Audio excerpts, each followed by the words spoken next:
Բարև ձեզ սիրելի հայրենակիցներ ու իսրայելահայեր յութուբյան մեր ալիքի հետևորդներ։ Այսօր մենք ունենք շատ բացառիկ հյուր,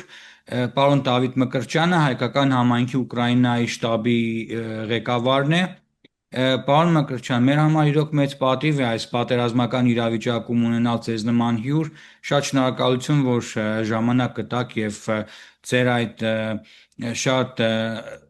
այսպես բաղված գրաֆիկի մեջ մեր ժամանակ հատկացրեցիք։ Բարև ձեզ, շնորհակալություն հրավերը ընդունելու համար։ Բարև ձեզ եմ շնորհակալ, որ հրավիրեցիք։ Պարոն Մկրտչյան, Իսրայելում գիտեք ինչ իրավիճակ էր, մոտ մենք 39 նոր պատերազմի մեջ ենք, բայց ձեր մոտ արդեն 3 տարուց ավելի, արդեն 4 տարի արդեն պատերազմի մեջ եք դուք։ Այս սկզբից այս ինտենսիվությունը, որ կար Մոսկվայի կողմից,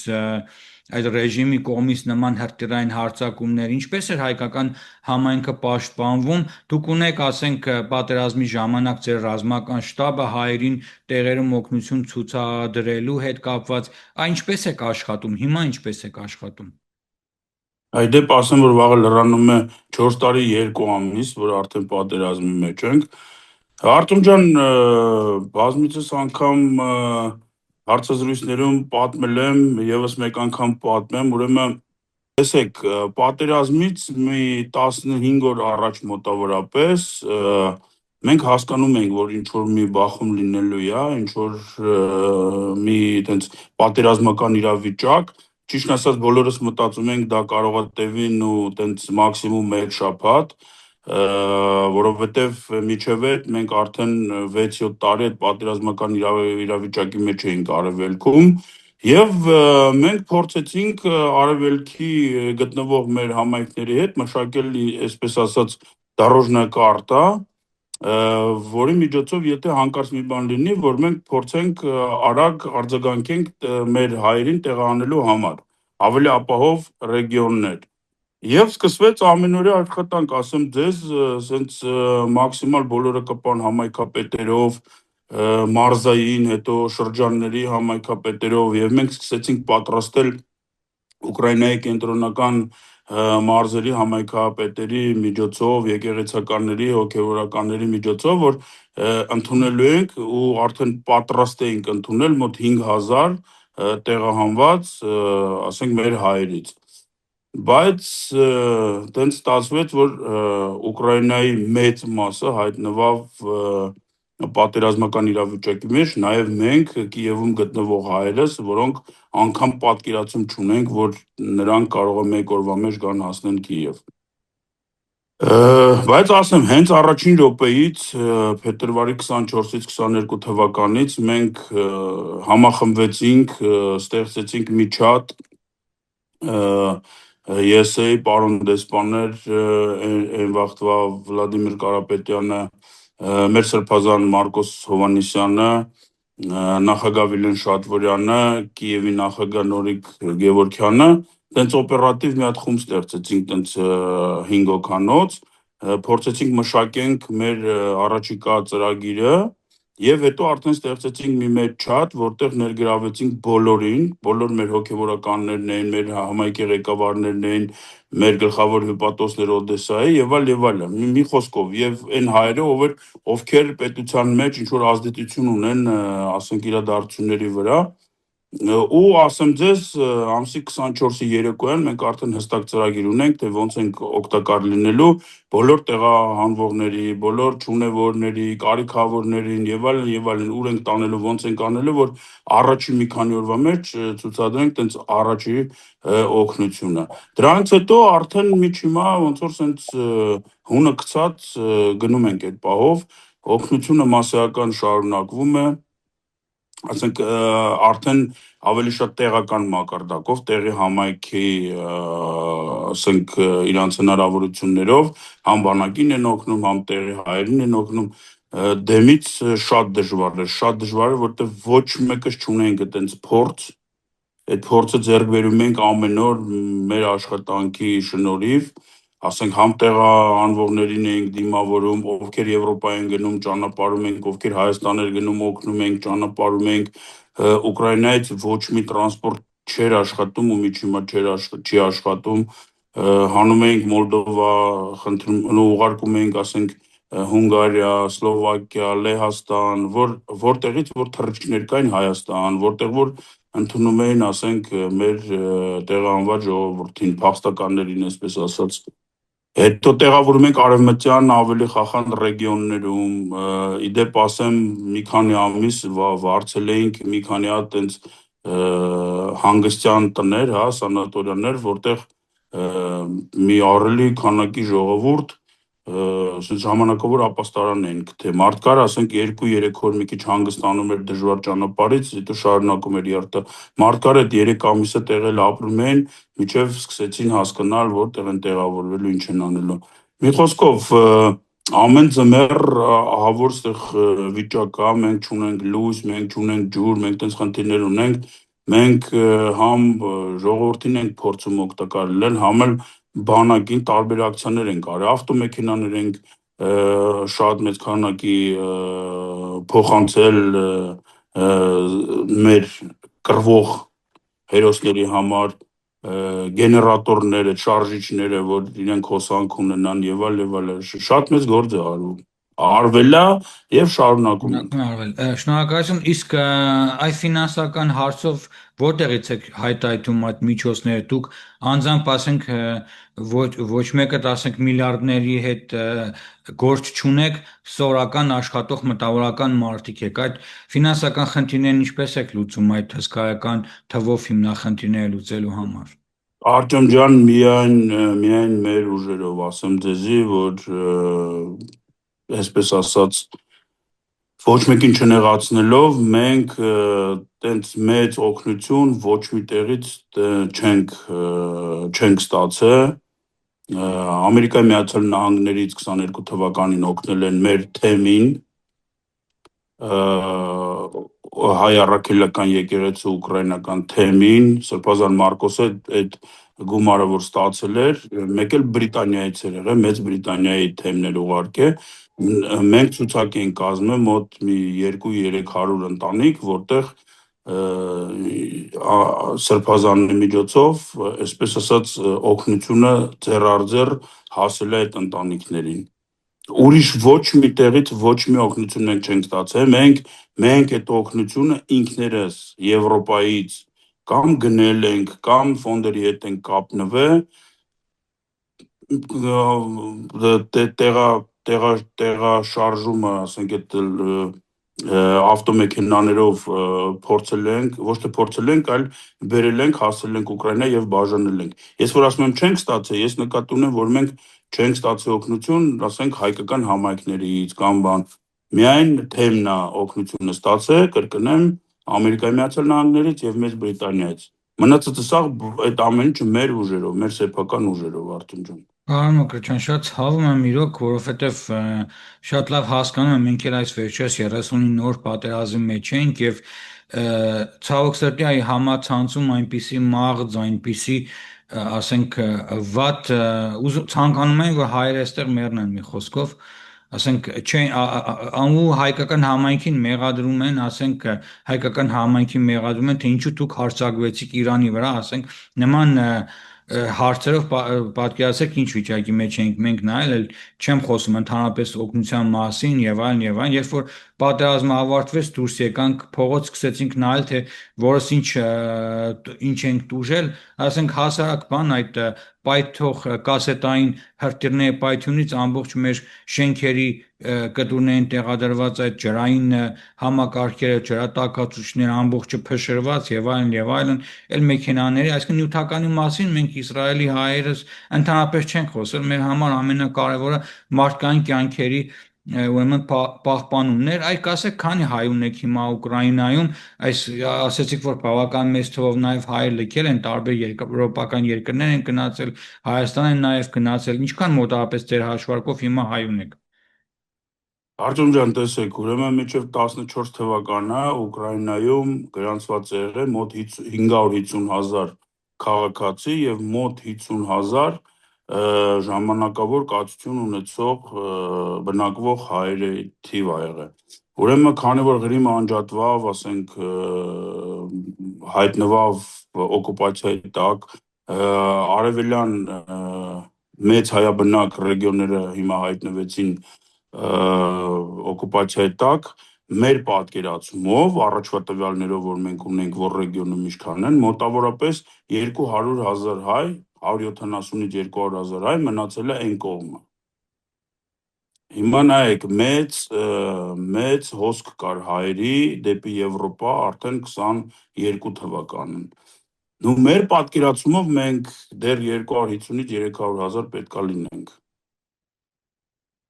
Պարզ է, շնորհակալություն։ Սիրելի հայրենակիցներ, խնդրում եմ բաժանորդագրվեք մեր YouTube-յան ալիքին, որ ցավոք սրտի պատերազմի պատճառով ամեն օր չեն կարողանում եթերներ կազմակերպել, բայց մեր եթերները բացառիկ են ու ունենք շատ բացառիկ հյուրեր։ Խնդրում եմ բաժանորդագրվեք եւ կիսվեք YouTube-յան մեր ալիքի հաղորդումներով։ Անցնելով առաջ, պարոն Մկրտչյան, ուզում ենք նաև խոսենք ներկայիս իրավիճակի մասին։ Օրինակ մեր մոտ արդեն այնպիսի իրավիճակ է ստեղծվել 40 օր պատերազմից հետո, որ մարդիկ արդեն ուղղակի հոգեպես ընկճված էլ չէին ուզում ռմբապաստարաններ իջնել,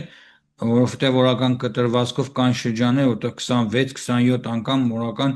ռմբապաստարան էին փախչում, ովքեր որ տուն ասենք պաշտպանված սենյակ չունեն։ Իսրայելը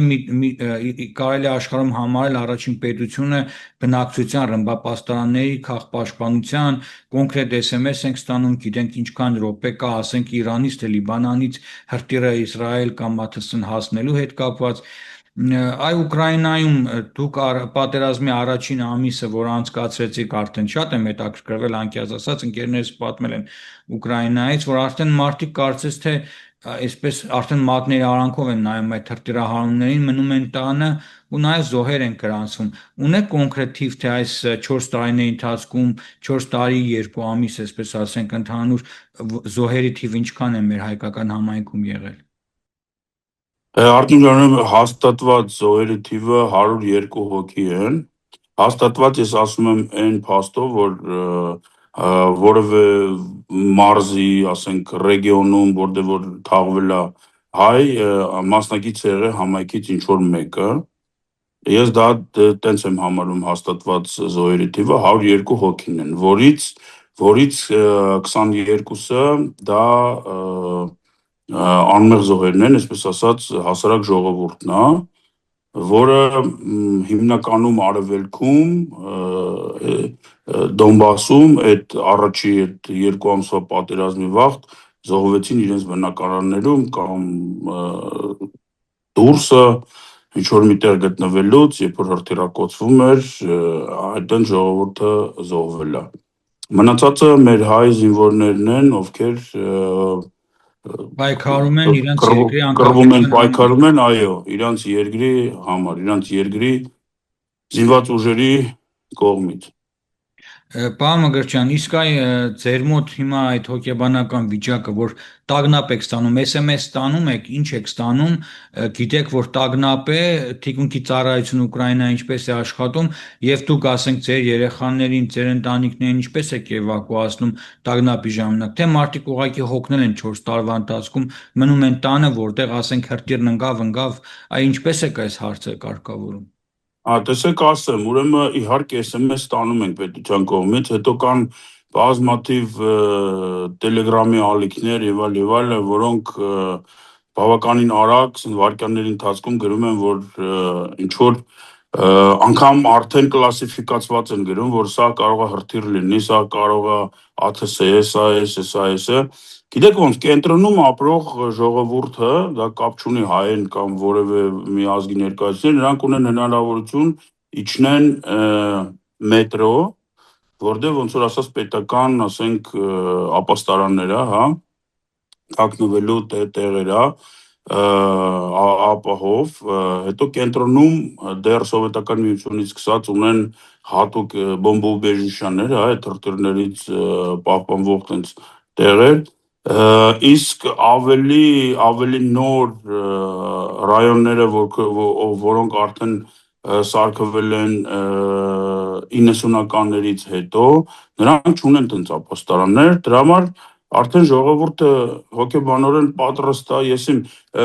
մեր ընկերության մեջ ցենց ավանդույթ կա, ասում եմ գիշերը խաչակնքվում ենք քնելուց, պարկելուց քնելուց, առավոտելում ենք խաչակնքվում ենք, որ այս գիշերը անցավ ու մենք ողջ ենք։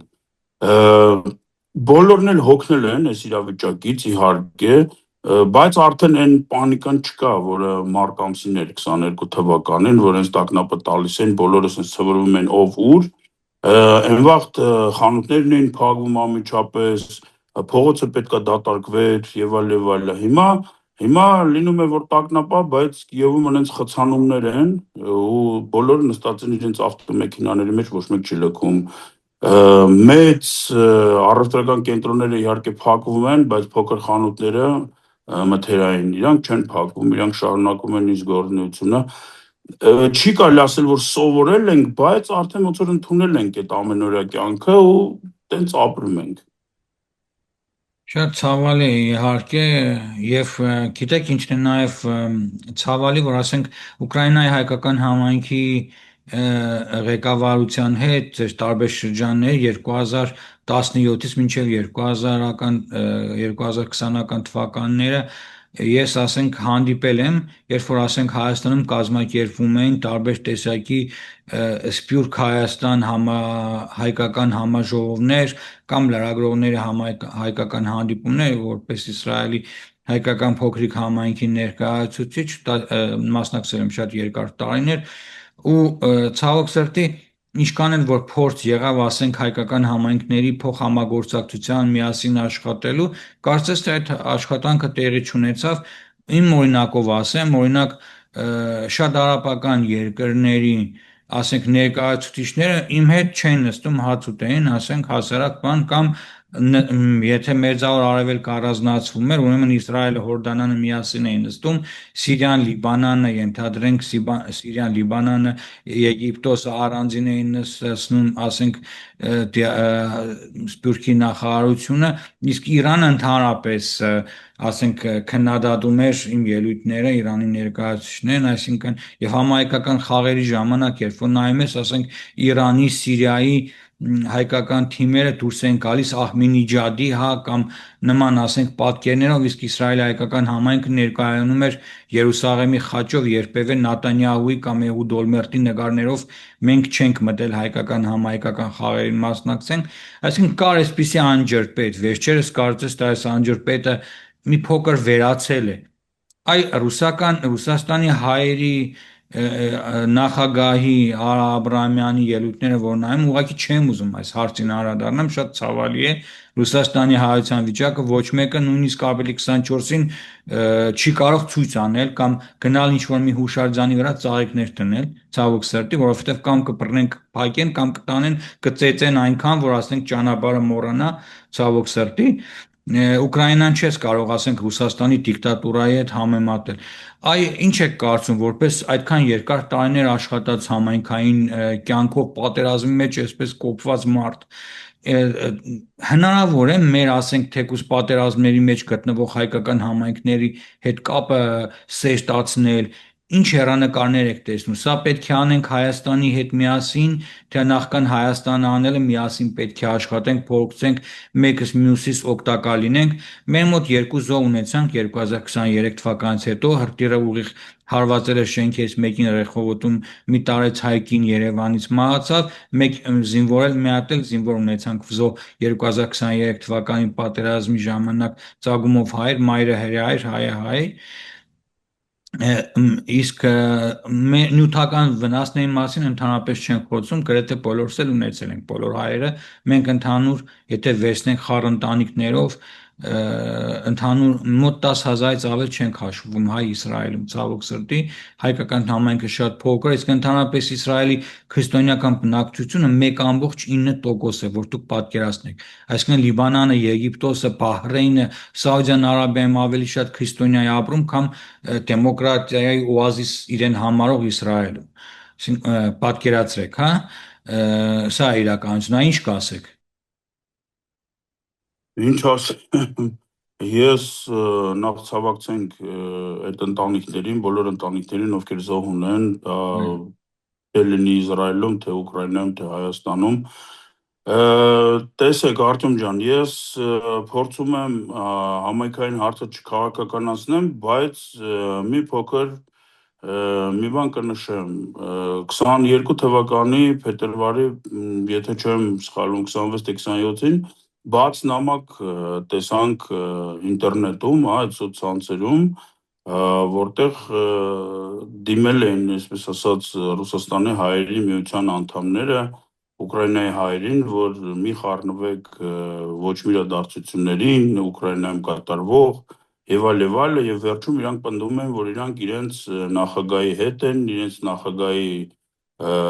բռնած ուղին ողջունում են եւ այլն։ Այսինքն Պուտինի մասին է խոսքը, Պուտինի, հա։ Երևի հա, ես չեմ ուզում հիմա քաղաքական ինչ-որ անուններ շեշտեմ եւ այլը, Երևակայի այո, ու տենց ստացվեց, որ մենք բուկվալնա մի 2 օր հետո պատասխան տվեցինք, այսինքն ոչ թե միայն սոցկայքերում, նաև մեր նախագահ Վիլեն Շատվորյանը հարցազրույց տվեց հայկական մի քանի ալիքին, Նոյան Տապան եւ այլն, որտեղ հայտնեց Ուկրաինայի հայրենիության դիրքորոշումը եւ այդ դիրքորոշումը ոչ թե միայն ինքն էր ասենք որոշում կայացրել, այլ բոլոր մեր մարզային համայնքի ղեկավարները մենք տենց կոչվում է правление, Ուկրաինայի հայրենիության правление հավաքվում ենք կամ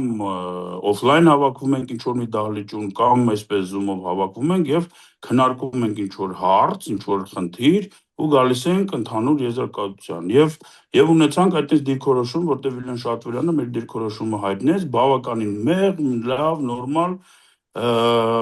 ու աշխարհը պետք է հասկանար դա այդ մեսեջը, որ մենք խաղաղության կողմն ենք եւ այլն։ Դրանից հետո 23 թվականի հուլիսին եղավ իրադարձություններ, երբ այնտեղի այդ երկրի հոգևոր առաջնորդը օրհնում էր հայկական զինվորներին, ովքեր մեկնում էին ճակատամարտ, այո, ռազմաճակատ եւ այլն։ Դա իրանց խնդիրն է, իրանց երկրի ընդունած օրենքներով, բաներով։ Երկրորդ, ձեր հարցի երկրորդ մասին ասեմ, մենք շատ մեծ արդյունավետ համագործակցություն ենք ունեցել խաղաղ ժամանակներում իրենց հետ եւ տարբեր հարթակներում Հայաստանում թե Եվրոպայում մասնակցել ենք միշտ տարբեր ֆորումներին, հայապաշտպանության եւ այլն, մարդու իրավունքների պաշտպանական ֆորումների եւ այլն։ Ես ուզում եմ անդրադառնամ sense, որ դուք հարց տվեցիք, արդյոք պետք է սկզբից իրար հետ, հետո Հայաստանի միջոցով։ Ես միշտ կողմ եմ եղել, որ բոլոր համագործակցությունները իհարկե լինի հայաստանյան հարթակներում։ Դա ավելի ամրապնդում է մեր դիրքերը եւ մենք միշտ փորձում ենք Հայաստանը ներգրավել մեր process-ների մեջ, որը ճիշտն է, որոնք հասկանան թե Սփյուռքը ինչ է, մենք էլ ավելի ներսից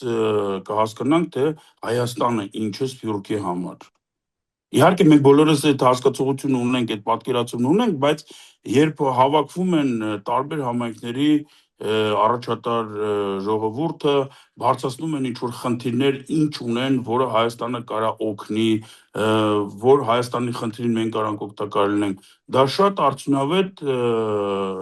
աշխատանք է եւ շատ բարիքներ կբերի բոլորիս համար։ Ցավոք Սփյուռքի նախարարությունը լուծարվեց, բայց հիմա կա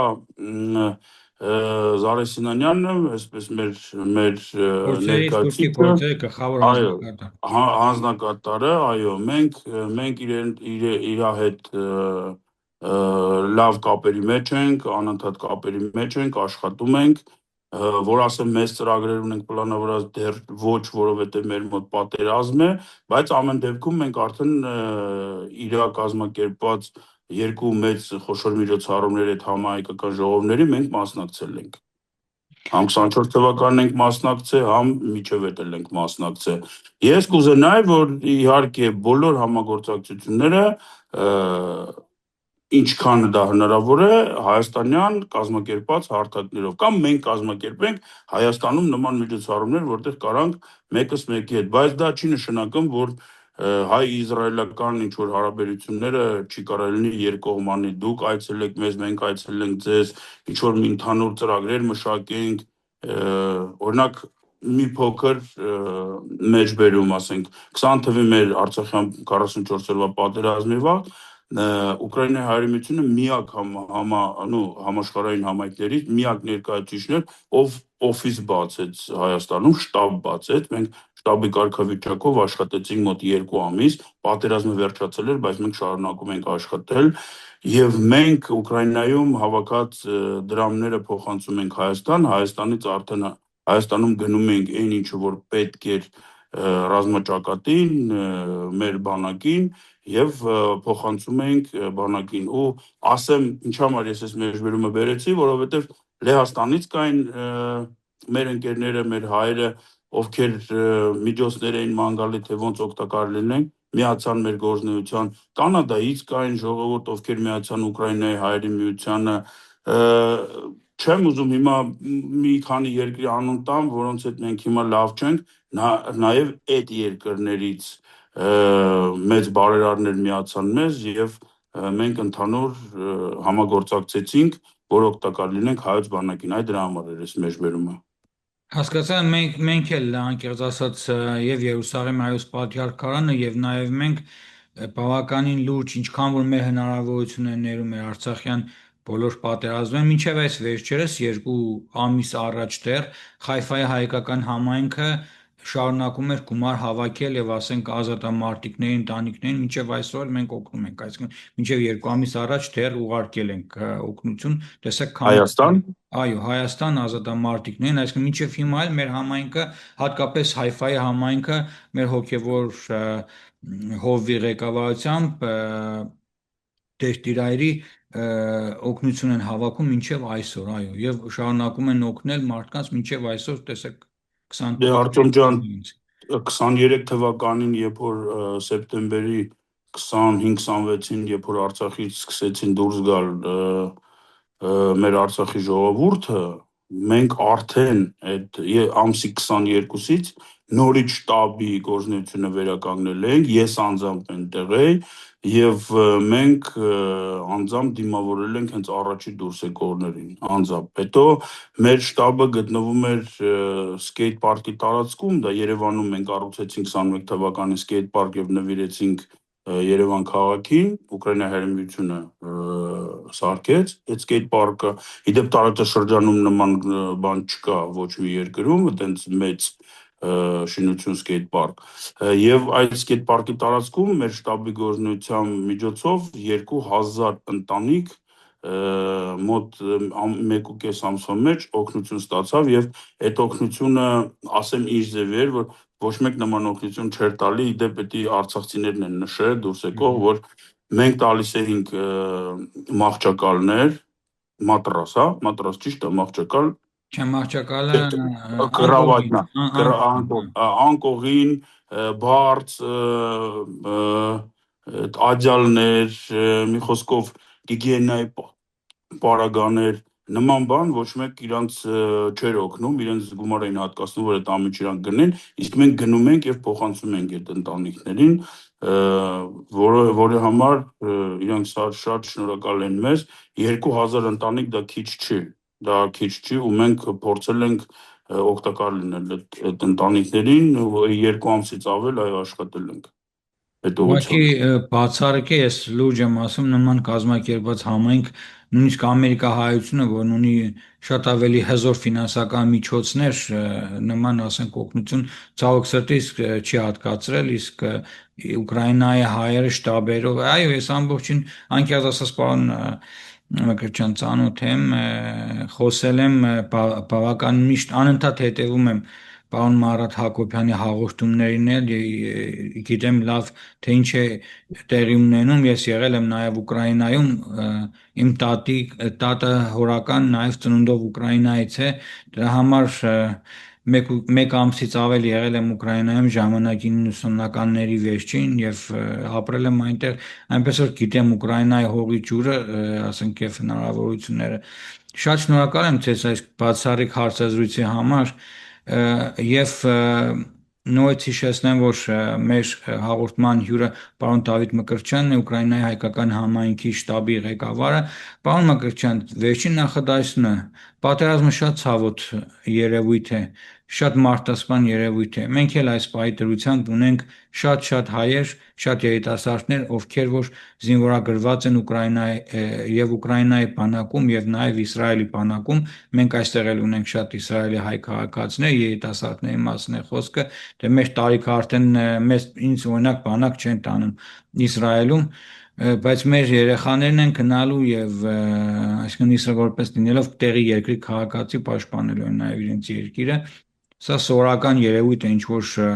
առանձնահատուկ երևույթ չէ։ Ինչ կմաղթեք մեր հայ այսօր կռվող երեխաներին, մեր հայ կռվող տղաներին, որ խաղաղություն լինի ու հույս կա, որ ասենք Ուկրաինան ի վերջո ասենք կավարտի այս պատերազմը։ Մենք ամեն օր աղոթում ենք, որ մեր մոտ էլ նորից երրորդ պատերազմը Իրանի հետ կապած չսկսվի։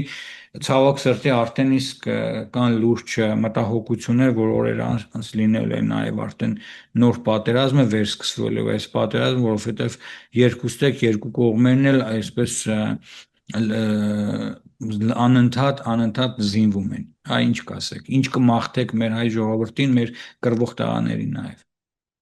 Առողջություն, համբերություն, դիմացկություն եւ իհարկե խաղաղություն, ամենակարևորը շուտ խաղաղություն հաստատվի տղաներին, լինել զգույշ եւ մնալ ողջ, որտեղ կյանքը պետք է շարունակվի նաեւ պատերազմից հետո։ Մեր հայ ազգը կարևոր չի, որ երկրում նա պետք է միայն փառաբանվի։ Եվ մենք նաև աղջիկներ ունենք ծառայող, ոչ միայն տղաներ։ Ձեր բանակում աղջիկ։ Իդեպ ասեմ Ուկրաինայի բանակում էլ կան ազգությունով հայ աղջիկներ, իմ սանիկը, ում կնքահայրն եմ ես համարվում, նա 2022 թվականի աշնանից որպես սանիտար, բժշկի կարգավիճակով սանիտար աշխատում է Արևելքում։ Այո, աշխատում է ծառայում են հենց մարտական գործողությունների մասնակիցներ են եւ ասենք Իսրայելում այդ ռազմական գործողությունների անմիջական նաեւ մասնակիցներ կան։ Այսինքն մեր համայնքները մասնակցում քիչ քանակությամբ իհարկե հուսանք որ խաղաղություն կհաստատվի եւ մյուս անգամ մենք խոսենք շատ ավելի թեթև ծրագրերի մասին, ինչպես Հայաստանը օգնենք Սփյուռքից ծաղկեցնելու եւ ինչպես նոր ծրագրեր բերենք Հայաստան, այս մասին խոսենք պարոն Մկրտչյան եւ ավելի քիչ պատերազմի, ավելի քիչ ասենք մահերի եւ այս սարսափի մասին, որ այսօր տեսնում ենք։ Արտեմ ջան, գիտեք ոնց է, ամեն դեպքում կյանքը չի լինի նենց ոնց որ միջև պատերազմ էր, ես հիշում եմ իմ պապիկը 45 թվականի պատերազմից հետո ես հիշում եմ իրան ինչքան որ հիշում եմ, ինքը ասում է իր կյանքը 45 թվից հետո միշտ փոխված է եղել, միշտ ուրիշ ձև է եղել ու միջև իր վերջի շունչը ինքը ապրում էր այդ հուշերով, որ պատերազմից հետո Երևակայի մեր մոտ էլ է նույնը լինելու, մենք իհարկե չպետք է սպասենք, որ պատերազմը վերջացավ, մենք վերադառնում ենք խաղաղ են հին կյանքին, որ հին կյանքին չէ, Աստված տա խաղաղ կյանքին վերադառնանք, բայց մենք պետքա մեր այս փորձը պետքա, որը մենք ապրել ենք այս պատերազմի վաղ, ամեն ինչ անենք, որ նման բան չկրկնվի, ամեն ինչ անենք, որ մեր երեխաները քանի երիտասարդ են կամ փոքր են, նման կյանքին չարժանանան եւ այլ։ Ինձ թվում է մեր խնդիրները դա է լինելու ու իհարկե շենացնել թե այն պետությունը, որտեղ մենք ապրում ենք, թե մեր հայրենիքը, որ նախ ես կուզենայի, որ Ուկրաինա-Հայաստան ավելի սերտ համագործակցություն լինի, որ երկրների առաջի դեմքերը գնալ գալ ունենան, եւ պինդ ամուր կապ հաստատվի, նաեւ Իսրայելի, Հայաստան, Աստված տա թող տես լինի, ես մաղթում եմ, ես ուզում եմ այդ ամեն ինչի սրտանց։ Շնորհակալություն շատ, հիշեցնեմ, որ այսօրվա մեր հյուրը պարոն Դավիթ Մկրտչյանն էր, Ուկրաինայի հայկական համայնքի շտաբի ղեկավարը։ Շնորհակալություն մեր հրավերքը ընդունելու համար եւ Աստված մեր ժողովրդին պահապան։ Շնորհակալություն Արտем ջան, ձեզ, խաղաղություն բոլորիս։ Շնորհակալություն։